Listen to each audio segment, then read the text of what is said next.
Et si j'avais raison et que la vérité était de mon côté? Ce doute me consume, mais une chose est sûre, je veux m'appeler Abdul Djihad. Mais avant de parler de Trump, j'ai besoin de savoir, y a-t-il des directeurs de la technologie ici? Quelqu'un du FBI? Juste pour m'assurer que je suis en sécurité. Je ne veux pas être arrêté dès mon arrivée à l'aéroport JFK. Si tout va bien, levez la main. Personne ne le saura. Allez, montrez-vous. Pas de CIA par ici? Super, alors je peux parler sans crainte. Je suis à la maison, entre amis. Nous pouvons parler honnêtement. Aux États-Unis aujourd'hui, nous achetons des églises. Je veux une église. Je veux de la moutarde aujourd'hui. C'était autrefois un temple, maintenant c'est un magasin de moutarde. Énorme. Gigantesque. Les gens laissent cela se produire parce que plus personne ne surveille ce qui est normal. Nous vivons à l'ère de la technologie, de la mondialisation et les gens réfléchissent. Réflexion.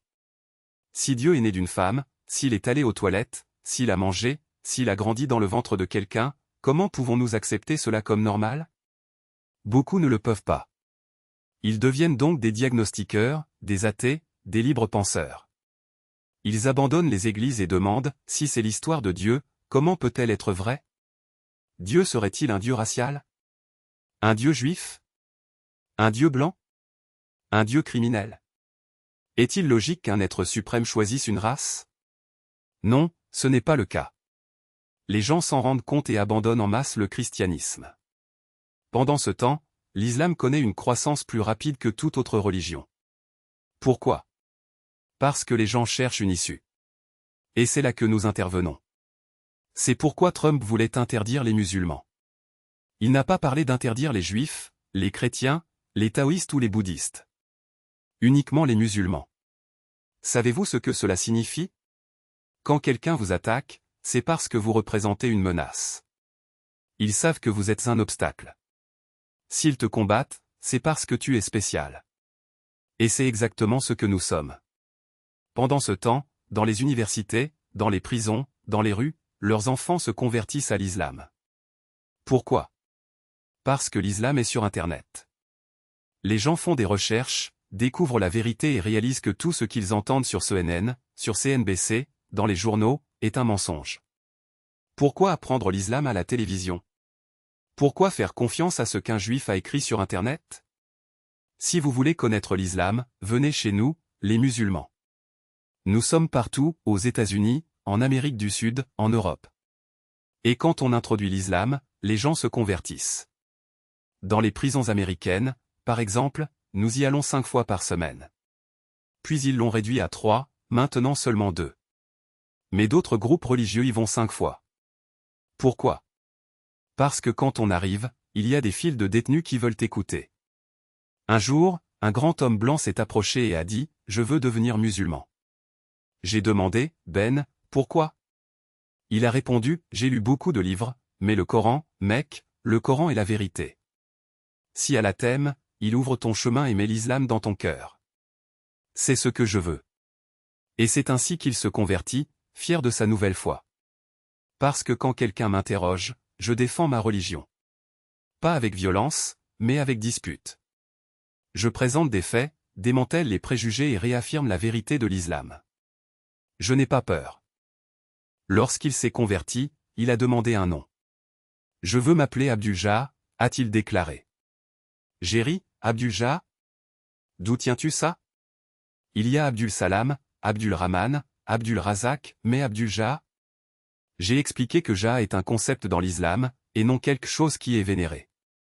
Il a fallu ajuster ses idées, lui faire comprendre que le djihad est un voyage spirituel, pas une obsession. Il avait besoin de comprendre le vrai sens de l'islam.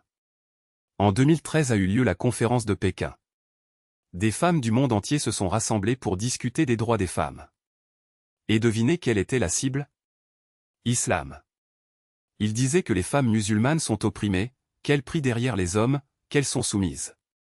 L'islam n'aime pas les femmes, répétait-il. Mais qui sont-ils pour juger? S'ils étaient des érudits de l'islam, ils sauraient que la réalité est différente. Le Vatican a dépensé des milliards pour résoudre les cas d'abus sexuels. En islam, ces cas sont pratiquement inexistants. presque nul. Et regardez la différence dans la façon dont nous prions, nous nous purifions, nous nous inclinons dans l'unité, peu importe qui est à côté de nous. Imaginez-moi en train de prier, avec un frère à mes côtés, une sœur à gauche, une autre devant. Le tout en harmonie, sans distinction.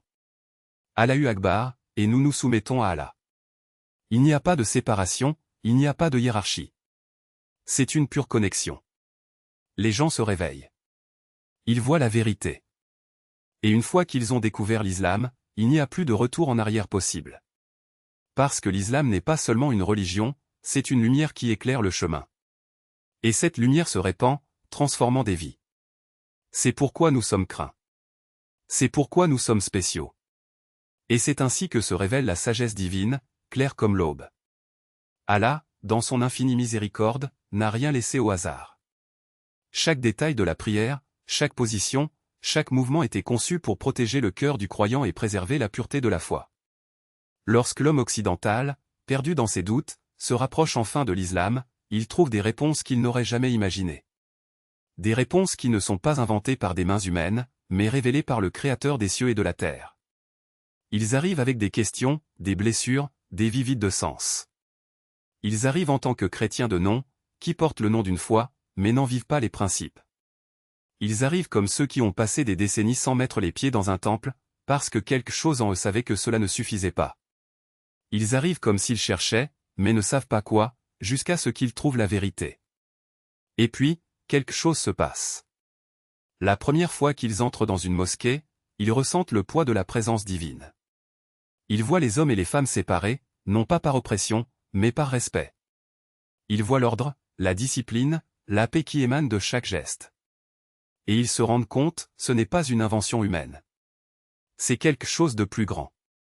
Quelque chose qui touche l'âme et lui fait reconnaître sa place dans l'univers.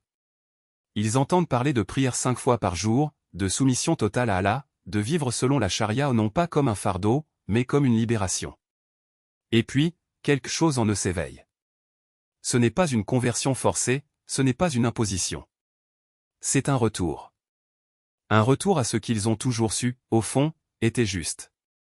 Parce que l'islam n'est pas un choix parmi tant d'autres.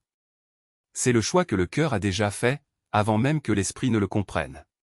C'est la réponse à la question que personne n'a osé poser à haute voix. Et quand cette réponse arrive, on ne peut le nier. Il n'y a pas de retour en arrière. Ils viennent en famille, avec leurs amis, avec leurs doutes. Mais ils repartent avec quelque chose qu'aucun système, aucune philosophie, aucune idéologie ne pourra jamais offrir, la certitude d'avoir trouvé la vérité. Et cette vérité ne concerne pas seulement eux. C'est pour tout le monde. Parce qu'Allah ne fait aucune distinction entre les races, les nations ou les langues. Il appelle tout le monde. Et ceux qui répondent à l'appel sont les véritables bienheureux.